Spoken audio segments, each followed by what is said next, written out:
La organización Reporteros Sin Fronteras realiza anualmente un ranking sobre la libertad de prensa en los diferentes países. Según este ranking, el Ecuador quedó en el puesto 96 de 180 posiciones. Pese a que subió 2 puestos en un año en esta clasificación mundial de la libertad de prensa, Reporteros Sin Fronteras indica que en el país la violencia contra la prensa ha aumentado de forma preocupante. Ya vamos a analizarlo por qué. Hemos invitado a Eric Samson. Él es el coordinador de la carrera de periodismo multimedios en la Universidad San Francisco de Quito y es miembro de Reporteros Sin Fronteras. También nos acompaña Marcelo Espinel. Él es parte del Observatorio Legislativo de la Fundación Ciudadanía y Desarrollo. Sean ustedes bienvenidos. Buenos días. Eric, yo quisiera partir con una brevísima visión de lo que significa este ranking para los países. ¿Cuál es el objetivo finalmente y qué alcance tiene? Bienvenido, Eric. Buen día.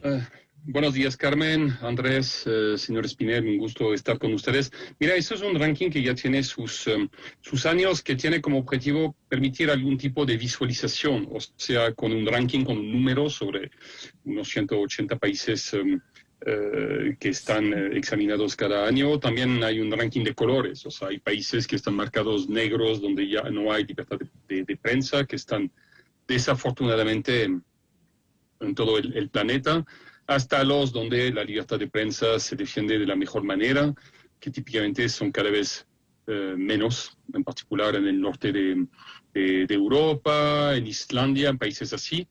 Entonces eso permite una visualización de los avances y los retrocesos. Eso es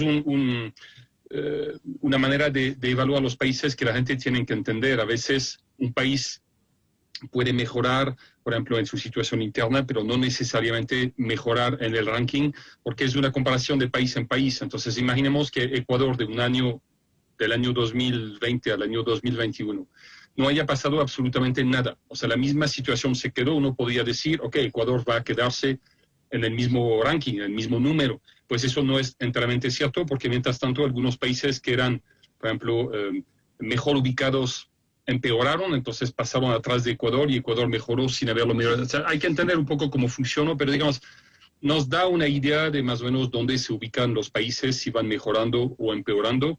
Y yo creo que Ecuador hace muchísimos años, yo soy corresponsal de Reporteros Sin Fronteras por años, y Ecuador típicamente ha estado más o menos ahí en la mitad del ranking. O sea, sobre 180 países, Ecuador estaba en los 95, 100, 105.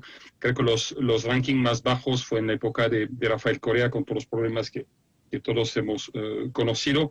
Pero Ecuador ha estado ahí, o sea, en un país que no está, por suerte, en una situación tan difícil como, por ejemplo, sus vecinos, como Colombia, donde muchísimos periodistas han sido asesinados, o Perú, o Brasil, o México, donde los asesinatos, los raptos de periodistas se mantienen hasta hoy a un nivel dramático, o Cuba, donde no hay, por esencia, libertad de prensa. Entonces, Ecuador siempre ha estado un nivel intermedio, y yo creo que esa ligera mejora de este año marca un poco lo que hemos visto desde el inicio de la llegada al poder de Lenín Moreno. A todos creo que hemos constatado que entre Rafael Correa y Lenín Moreno la actitud hacia los medios ha mejorando.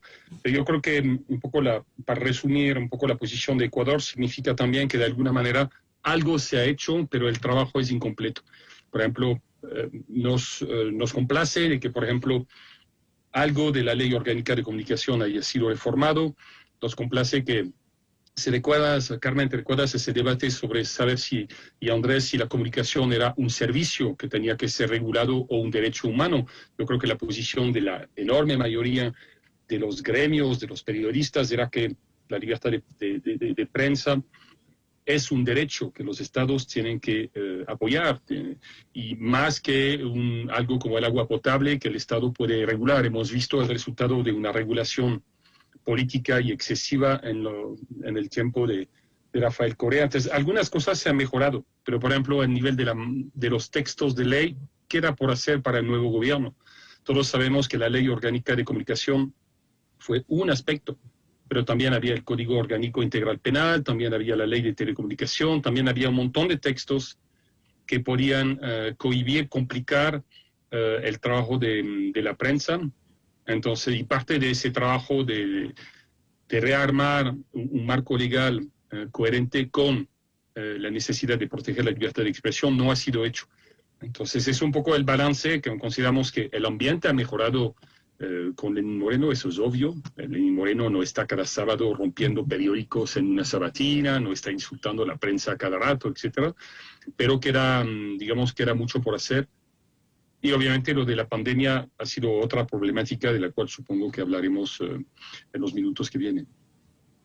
Claro, y tuvimos algunos episodios dramáticos también en el Ecuador a propósito de los hechos de octubre. Se intentó quemar medios de comunicación, la muerte de los queridos colegas del diario El Comercio también. Es decir, hemos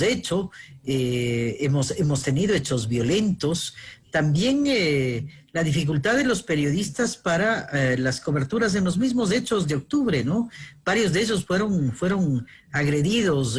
Marcelo, ¿cuál es la evaluación desde la mirada interna, desde el país?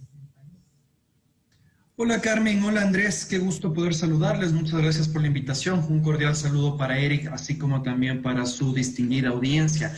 Bueno, creo que retomando lo que comentaba Eric, el Ecuador ha atravesado dos procesos de reforma normativa en 2019 y 2020, precisamente a la Ley Orgánica de Comunicación. En este primer proceso, lo que se hizo es quitarle los dientes, si podemos llamarlo así, a la Ley de Comunicación, desapareciendo la Superintendencia de Comunicación, el régimen sancionatorio, sin embargo, manteniendo una ley de comunicación, que tal vez ese no sea el ideal si tenemos una perspectiva sancionatoria o regulatoria.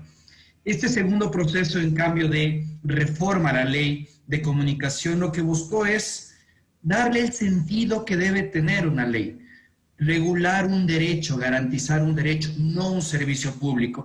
Y esto cumpliendo con la interpretación que realizó la Corte Constitucional sobre el proceso de enmiendas del año 2015. Sin embargo, mantenemos aún una ley de comunicación que en determinado momento podría ser reformada de cara a nuevamente generar persecución, hostigamiento, estigmatización y judicialización de la libertad de prensa, del ejercicio periodístico en el país. Y ese es un peligro. En ese sentido, pues, yo creo que aún estamos debiendo al Estado ecuatoriano una ley que garantice la libertad de expresión, que garantice la libertad de prensa, que promueva el derecho de acceso a la información pública, pero que también aborde una nueva arista que es la protección del oficio de los periodistas, la protección de los periodistas. En esa línea, pues yo creo que es una de las prioridades en las cuales se tiene que trabajar en los siguientes 4 años. Y existió un anuncio del presidente electo Guillermo Lasso en el cual, ojo con esto, se va a plantear un proyecto de ley sustitutivo a la Ley Orgánica de Comunicación actual. ¿Y por qué hablo de sustitutivo? Porque nuestra Constitución establece la obligatoriedad de que en Ecuador exista una ley de comunicación. Ahora lo que debemos esperar es que esta pues se ajuste a estándares internacionales. A lo que ustedes han mencionado, yo quisiera añadir un punto que es importante. Sin duda, pues hemos mejorado, como bien mencionaba Eric, en este índice, en este estudio anual que realiza Reporteros Sin Fronteras, pero la situación en materia de seguridad del trabajo periodístico sigue siendo una cuestionante, ¿no? El hecho de que durante la pandemia incluso hayan existido amenazas hacia los periodistas. No olvidemos que se colocaron bombas dentro o más bien afuera de medios de comunicación, así como también se hizo amenazas hacia periodistas que estaban investigando casos de corrupción relacionados a la crisis sanitaria, y eso no debería existir en un Estado democrático. Ahora bien, Eric, hablando sobre el croquis, este mapa del mundo y sus colores, son 4 los colores que aparecen. El negro, básicamente donde no hay una libertad de expresión, ya se ha dicho China, Cuba, en fin, estos países totalitarios, ¿no? Luego está el rojo, en donde aparece Brasil y México, por ejemplo. El amarillo, donde está Estados Unidos y Canadá. y el anaranjado, donde están otros países latinos como Ecuador, Perú, Chile, Argentina. ¿Cuál es la diferencia entre estos tres colores, el amarillo, el rojo y el anaranjado? Bueno, son los niveles de gravedad, digamos. Los países blancos, tú no citaste el blanco porque tienes razón, no. porque no se ve el blanco mucho en el mapa. Tú ves al norte del mapa, tú ves más o menos Groenlandia, Finlandia, o sea, por ahí sí, pero eso es un color que se va reduciendo de manera dramática. Como bien dijiste, negro es donde simplemente no hay posibilidad de ejercer el periodismo, entonces eso incluye países en guerra, Siria, Irak, Libia, Arabia Saudita, China, etcétera, etcétera. El rojo es donde realmente la situación es crítica, en particular por el número de periodistas que van a estar asesinados o a veces no asesinados, porque hay países donde los periodistas no necesariamente son víctimas de asesinato, pero simplemente de cárcel o no pueden ejercer lo suyo. Entonces, países donde hay crímenes frecuentes en contra, no solamente de periodistas, sino de trabajadores de la comunicación, blogueros, etcétera, que investigan. Eso es el caso, por ejemplo, en México, donde los periodistas son raptados, asesinados, torturados, y donde hay presiones fuertes a nivel, por ejemplo, legal, juicios en contra de la prensa. Entonces allí, por ejemplo, pues Venezuela, donde es muy difícil poder mantenerse con una actitud, digamos, haciendo periodismo lo más independientemente posible. Hay algunos blogueros, etcétera, pero son países donde, por ejemplo, no se da el papel simplemente a los periódicos para que puedan imprimir, etcétera. Entonces, esos son los países donde sabemos que hay problemas desde hace rato, no es novedad. México es un país problemático para el ejercicio del periodismo desde años. Colombia igual, Venezuela, Brasil, etcétera. Entonces, y los países anaranjados es, digamos, un grado menor, es donde por suerte no hay, digamos, tantos ataques físicos en contra de periodistas, pero puede haber, pero digamos no de manera tan sistemática que, por ejemplo, México, pero donde hay presiones, dificultad de acceso a la información pública, que es algo que, entre paréntesis, la pandemia ha empeorado, no solamente en Ecuador, sino en todos los países del mundo. Digamos, es una situación intermedia que se refleja en la posición de los países que están. O sea, los países que están en la zona anaranjada están en los 80, 90, 100, o sea, en mitad de la clasificación. Hay peor en el continente, por suerte, pero, digamos, no es una condición muy buena. En Ecuador no hemos conocido tantos asesinatos. Hemos tenido algunos casos que no han sido resueltos, como hace algunos años de un fotógrafo que aparentemente sacó fotos de unos miembros del orden saqueando un container y fue asesinado, pero eso nunca ha sido comprobado. El juicio sigue abierto. El asesinato del equipo periodístico, los colegas y amigos del diario El Comercio, pero digamos, no estamos en una lógica donde hay asesinatos de manera muy regular, por suerte. Pero eso sí, por ejemplo, lo naranja, Andrés, viene del hecho de que, por ejemplo, toda la frontera norte se cubre difícilmente. Hay zonas del país en las cuales ahorita se va poco. Recordemos que después del rapto y del asesinato de los colegas del Comercio, durante un año hemos sido muy pocos los periodistas que hemos seguido yendo de vez en cuando en la frontera norte. Era súper complicado. Y ahorita con la pandemia, peor, con la dificultad de desplazamiento, los toques de quedas y etcétera. Entonces nos hemos acostumbrado a hacer una cobertura como lo estamos haciendo ahora, con Zoom. Pero nos falta terreno. O sea, es más complicado. Yo, por ejemplo, hace por lo menos 6 o 8 meses que no voy a la frontera norte, porque se te complica a todo nivel. Pero, y eso implica que hay toda una franja, una zona del país donde sabemos qué cosas pasan a nivel de los disidentes del tráfico de droga, y no solamente en la parte de Esmeraldas, en la parte de Sucumbíos, la situación es caliente, etcétera, etcétera. Pero es más complicado. Entonces hay zonas del país donde la cobertura no es lo que tenía que ser. Tenemos colegas corresponsales de medios que ya han renunciado en San Lorenzo porque prefieren no ponerse.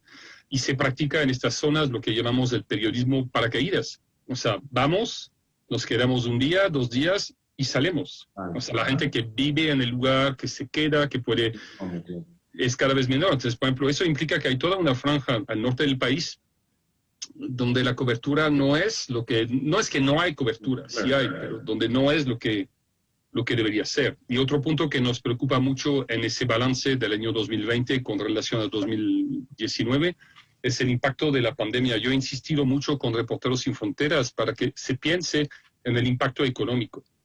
Decenas de medios del país han cerrado su redacción. A veces eran redacciones pequeñas, 1 o 2 reporteros, pero igual contribuían a la información pública y a la información del público. No pensemos que ese asunto, cuando se cierra, por ejemplo, la redacción de un medio que de repente se dedica a hacer música, para decir algo, o deporte, o lo que sea, no es tanto un problema para las personas que pierden su empleo, sino para la ciudadanía que antes ellos apoyaban, porque significa que hay una parte del país que no va a recibir la información, las investigaciones que antes tenían. Entonces, estamos muy preocupados de ver que muchísimos medios han visto su modelo económico trastornado por el hecho de que no podían publicar. La hora ahorita solo se mantiene en la parte virtual, el telégrafo pasó a ser virtual. ¿Cuántos medios? Decenas de medios han cerrado o han reducido, digamos, su redacción, lo que ha mandado muchísimos colegas en el desempleo. Y eso también es un impacto a la necesaria libertad de prensa. Ahora, Marcelo, todavía creería que hay ciertos desafíos de la libertad de expresión que tienen que ver, por ejemplo, con la normativa, como el tema de la regulación o el control. En algún momento se decía, si acaso la mejor ley de comunicación es aquella que no existe. Hay otras personas que dicen que no, que tiene que haber algún tipo de regulación. Es decir, hay una línea muy frágil entre una cosa y otra. ¿Cómo manejar ese tema? Bueno, el estándar internacional nos manda a buscar la autorregulación de los medios, es decir, que se comiencen a elaborar códigos deontológicos por parte de los medios de comunicación para que exista un ejercicio responsable de la comunicación.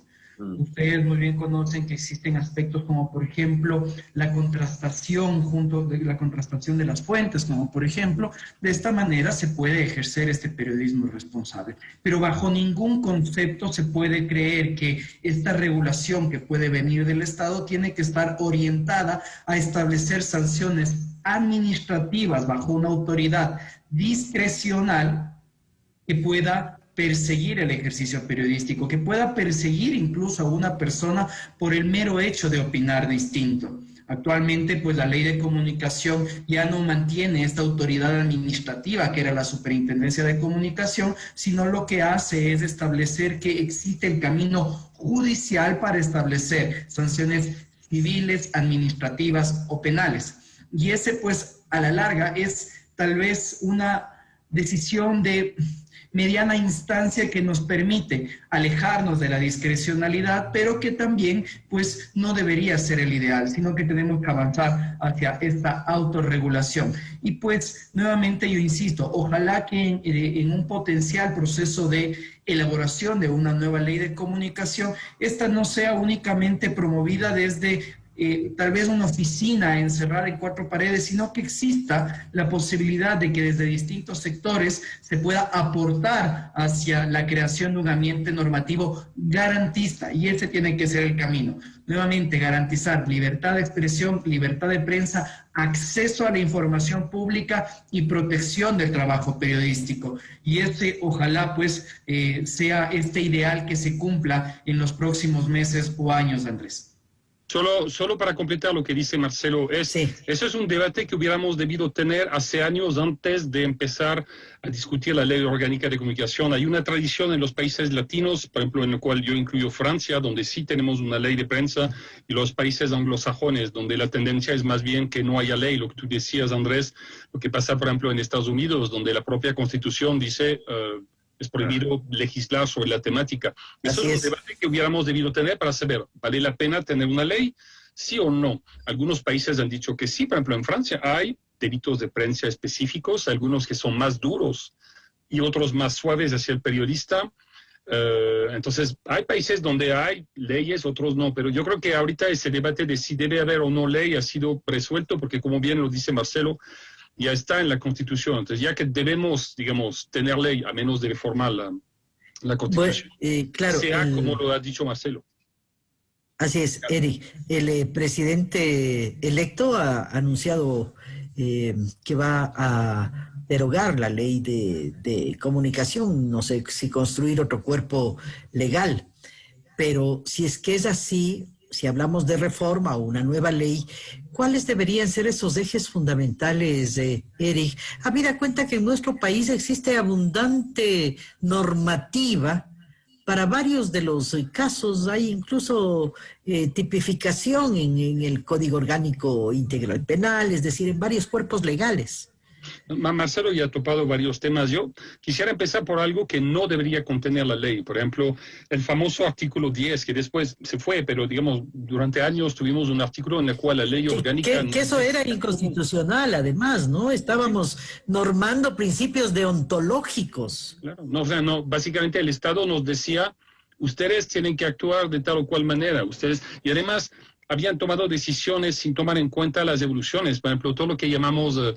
un cierto periodismo en el cual, que se llama Walter Afai, un periodista alemán que se hizo famoso para hacerse pasar por alguien más. Es el que escribió Cabeza de Turco, ese libro en el cual se hizo pasar por turco para poder documentar el racismo en contra de los turcos, para encontrar un trabajo, un departamento, porque él tenía la tez un poco oscura, lo que sea, y él se hizo pasar. Entonces, según la ley antigua, el artículo 10, eso no hubiera sido posible, porque se hacía pasar por lo que no era. Pero en el mismo tiempo, para documentar el racismo en una sociedad, lo que hizo es muchísimo mejor de lo que un periodista clásico podría hacer. Si tú vas a preguntar a alguien que alquila un departamento si es racista, pues seguramente te va a decir que no.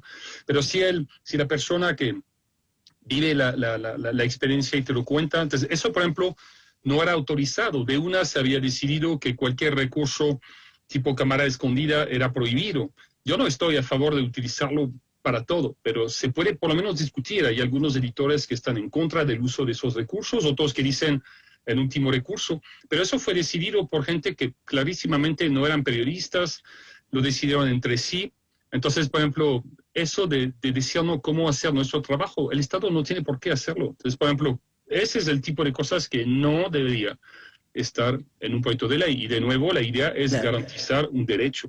Es hacer todo lo posible para garantizar el ejercicio del periodismo en todas las zonas del país. No debería haber más que eso.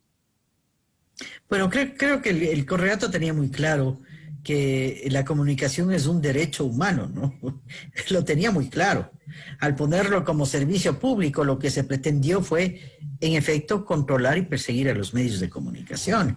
Marcelo, ¿cuáles deberían ser esas líneas en las que debemos trabajar?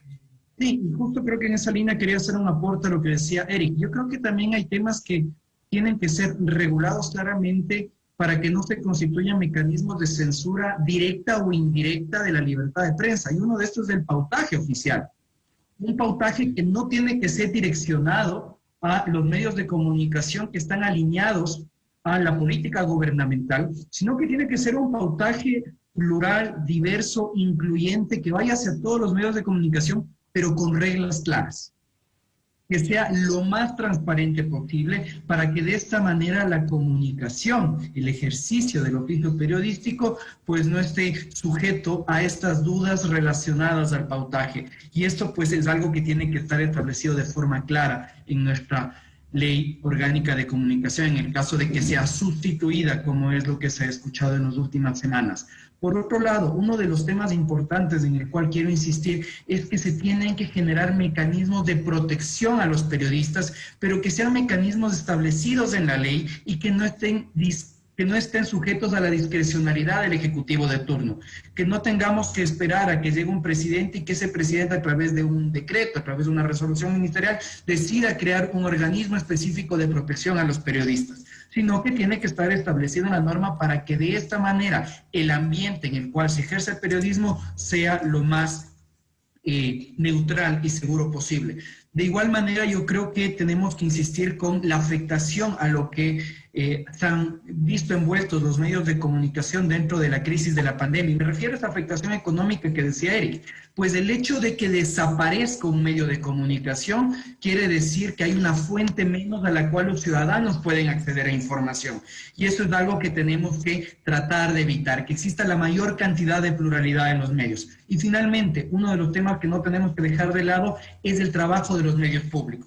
Tener realmente medios públicos, no medios gubernamentales, tener medios públicos en los cuales los ciudadanos pueden acceder a información objetiva, neutral, imparcial y no información que únicamente trate de evidenciar los aspectos, entre comillas, positivas de un gobierno que esté en el poder en determinado momento.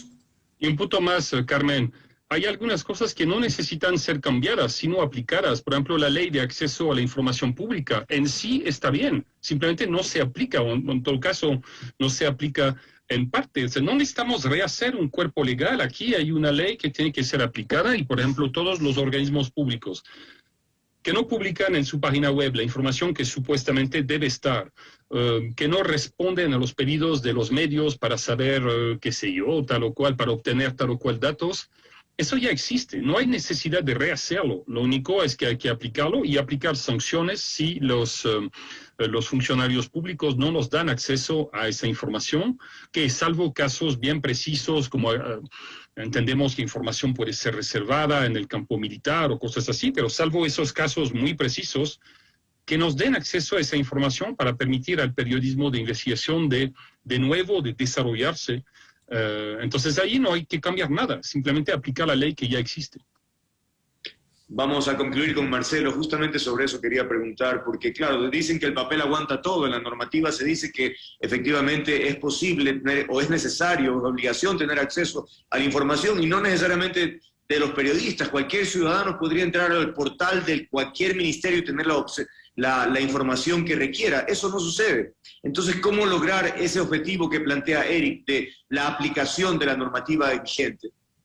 Sí, precisamente no sucede, y tal vez no solo en materia de transparencia pasiva, que es este derecho que tenemos a presentar solicitudes de acceso a la información pública, sino también en transparencia activa. Para nosotros fue lamentable que en abril del año pasado, en abril del año 2020, elaboramos nuestro índice de transparencia activa, en el cual se evaluó si es que las instituciones del Ejecutivo estaban cumpliendo con sus obligaciones de publicar en la página web la información que la ley les obliga.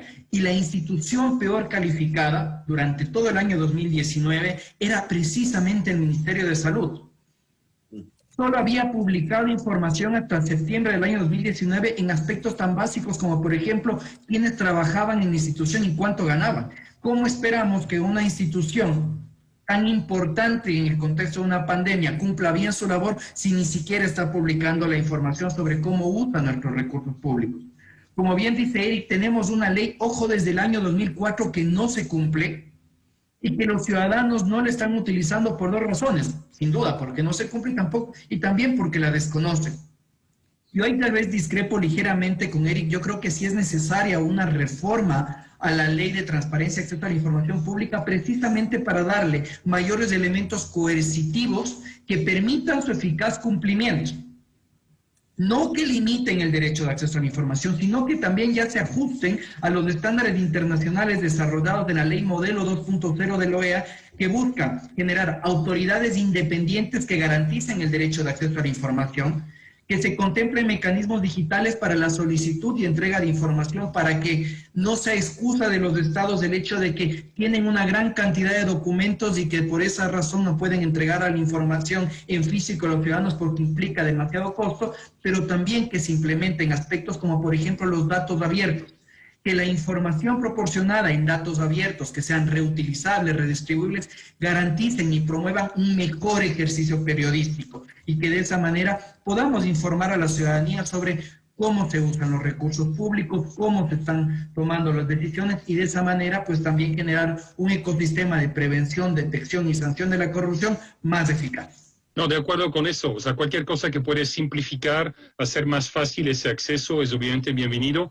Y una vez más, no sé si es el debate de hoy, pero que también los medios y los gremios hagan un esfuerzo para o sea, porque siempre se habla que los medios son capaces de autogestionar una autocrítica tal cual. Yo vivo aquí más de 30 años y no lo he visto realmente. Yo creo que sí, también los medios tienen que responder a esta duda. O sea, a veces hay mucha gente que ya no cree realmente en el funcionamiento de los medios.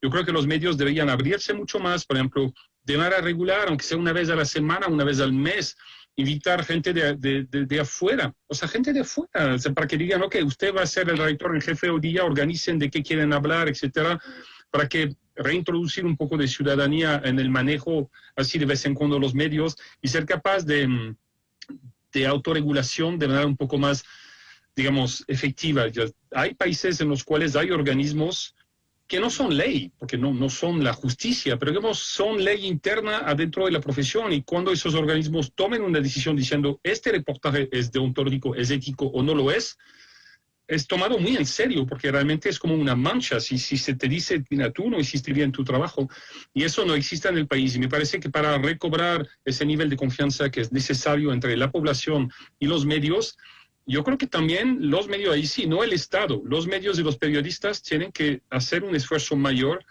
para realmente indicar que la autorregulación sí es posible. Así es. Bueno, y también, digo, en el país existe siempre una reflexión, ¿no es cierto? Echa la ley, echa la trampa por un lado, pero por otro se hace la ley y se la instrumentaliza a favor de la esfera o del poder público. Entonces, siempre caemos en lo mismo. Hay leyes extraordinariamente buenas, pero mal utilizadas o instrumentalizadas.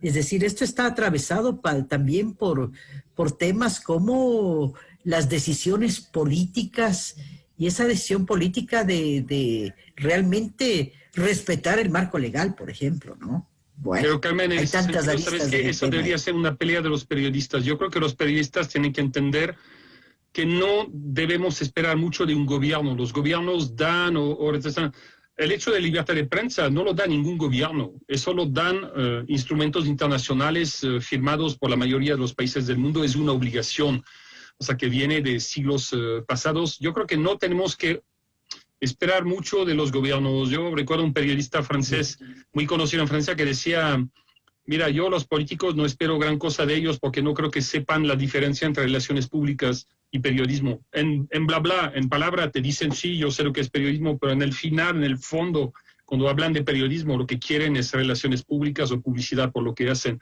Yo creo que no tenemos que esperar demasiado de los estados. No es que el Estado nos da la libertad de expresión. Esa es una pelea constante en todos los países del mundo, y en ese sentido yo creo que el gremio como tal tiene que pelear más para esos derechos sin esperar todo del papi Estado. Claro, el problema es cuando te envían o te botan todo el aparataje gubernamental como medida de represión porque piensas diferente, ¿no? Ahí estamos tomando otras dimensiones, que es lo que hemos vivido en la década pasada fundamentalmente, ¿no? Marcelo, concluimos contigo, por favor. Yo creo que en ese punto Eric menciona algo interesante, y es precisamente que existen instrumentos internacionales que han sido suscritos y ratificados por el Estado ecuatoriano, que incluso nos permitieron, mientras estuvo vigente la Ley de Comunicación aprobada en el año 2013, hacer incidencia para buscar su derogatoria y su reforma. Recordemos que la Relatoría de la Libertad de Expresión del Sistema Interamericano de Derechos Humanos, así como también la UNESCO, manifestaron su preocupación por cómo estaba instrumentalizada la Ley Orgánica de Comunicación. Entonces, siempre existen estos instrumentos y estándares internacionales que son los que tienen que regir el trabajo periodístico. Porque, ¿cuál es el problema de las leyes en Ecuador en la línea de lo que tú comentabas, Carmen? Que desafortunadamente en nuestro país, la Asamblea Nacional suele aprobar leyes que buscan garantizar derechos, pero que son muy subjetivas. No establecen parámetros objetivos que permitan a los estados avanzar hacia la garantía de derechos, sino que dan paso a interpretaciones discrecionales de la norma. Y este no es el ideal. Bien. Pues cuando se aprueban leyes así, se abre la posibilidad de que el Ejecutivo la reglamente, y ahí es donde se abre el problema. Entonces, si es que vamos a ir hacia una reforma de la ley, tenemos que buscar que la Asamblea no apruebe estas leyes de posible interpretación subjetiva, discrecional, sino que tiene que contener principios y estándares internacionales claros para que una potencial reglamentación no abra nuevamente esta puerta a la persecución.